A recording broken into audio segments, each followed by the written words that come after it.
Donald Mackenzie was one among many whose interest in military service was aroused long before the war. He admired the Royal Navy's Australian Squadron and in 1907 wrote to the Minister for Defence seeking to enter Naval College. As Australia did not yet have a naval college, he taught himself Morse code and in 1911 joined the Royal Australian Navy. His skills were immediately put to use as a telegraphist. In 1913, Donald was in the commissioning crew of the new battle cruiser HMAS Australia, flagship of the Royal Australian Navy. He was with the ship when she made her maiden voyage from Portsmouth in England to Sydney. Australia's arrival in Sydney Harbour at the head of the other ships of the Australian fleet was a momentous occasion. The excitement in Sydney was reported in the press. The Sydney Morning Herald wrote that the harbour was crowded with vessels full of people hoping to gain a glimpse of the warships.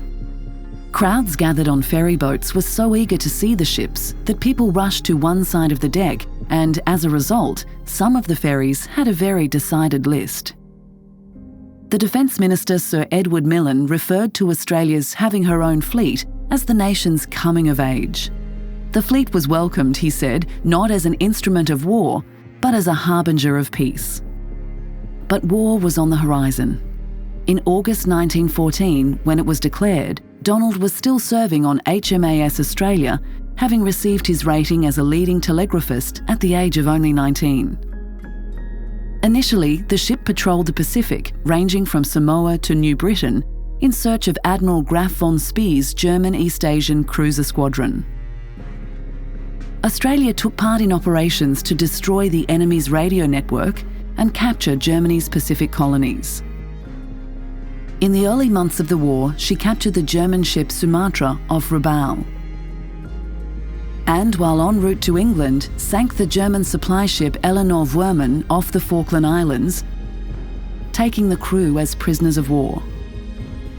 In February 1915, HMAS Australia took on a new role in the North Sea. Based at Rosyth in Scotland, she became the flagship of the Royal Navy's 2nd Battle Cruiser Squadron. The squadron undertook patrols and convoy escort duties, aiming to dominate the sea lanes, restrict movement of the German fleet, keep supply lines open, and guard the British East Coast.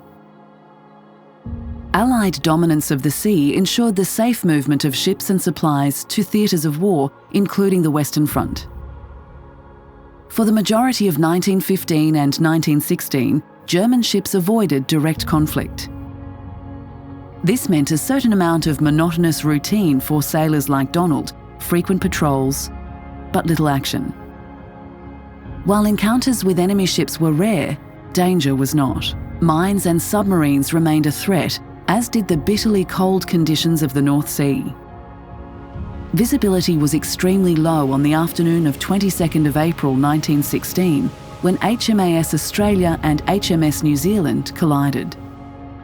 The damage to Australia forced her to sail to the United Kingdom for repairs. Rear Admiral William Pakenham shifted his command to the New Zealand. He took his signal staff, including Donald, with him. This decision meant Donald became one of only a few Australians involved in the Battle of Jutland. Fought on the 31st of May and the 1st of June 1916, it was the largest naval battle of the war, involving some 250 ships and 100,000 sailors. Jutland was an attempt by the German High Seas Fleet to ambush the British Grand Fleet, but their plans were foiled by Allied codebreakers. The battle resulted in significant damage and loss of life to both sides. Numerous ships were sunk. Donald described his experience in a letter to his father. As you will have heard, my ship, HMS New Zealand, got into the hottest corner of it, and our squadron suffered dreadful punishment. 3 of them vanishing before our eyes. By some astounding miracle, not a single man on the New Zealand was hurt, and we are all home again, safe and sound. I have reason to be very thankful that I have left the Indefatigable just before she went out on the trip on which she met her doom. Our escape from destruction is nothing short of miraculous, for the shells simply fell round us in showers. The Indefatigable and Queen Mary were blown up alongside of us, And the fact that the New Zealand did not suffer the same fate is due only to the most miraculous luck and the skillful manoeuvring of Rear Admiral Pakenham. Reflecting on the loss of life, Donald wrote, "It is a bit sad to think of all the dear lads in the Indefatigable, with whom I was messmates such a short time ago, now at the bottom of the North Sea. But after all, no one could wish for a better fate." The battle did not end in a definitive victory for either side. The British sustained greater losses, but not enough to destroy the fleet or lose the balance of power. The Allied blockade continued, playing an important part in Germany's defeat. When she was repaired, Donald returned to HMAS Australia. Encounters with enemy ships proved elusive, and only once was Australia's armament fired at a suspected enemy submarine. In March 1918, Australia took part in important experiments that involved launching aircraft from a platform mounted on one of her gun turrets. Donald may well have witnessed this remarkable early glimpse into the development of naval vessels as aircraft carriers. Donald survived the war, as did his ship. But HMAS Australia did not survive the peace. The disarmament provisions of the Washington Naval Treaty capped the number of capital ships held by each of the signatory nations to the treaty. HMAS Australia was decommissioned under the terms of the treaty. The former flagship was scuttled off Sydney Heads in April 1924 with full military honours. By then, Donald was serving on HMS Ramaley. He did not see his old ship sinking beneath the waves, but HMAS Australia always held a special place in his heart.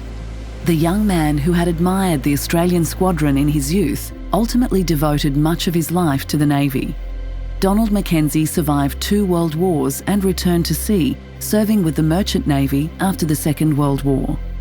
His story and those of his naval comrades may not be as well known as the stories of those who served in the trenches, but the role of the Navy was crucial to the Allied victory.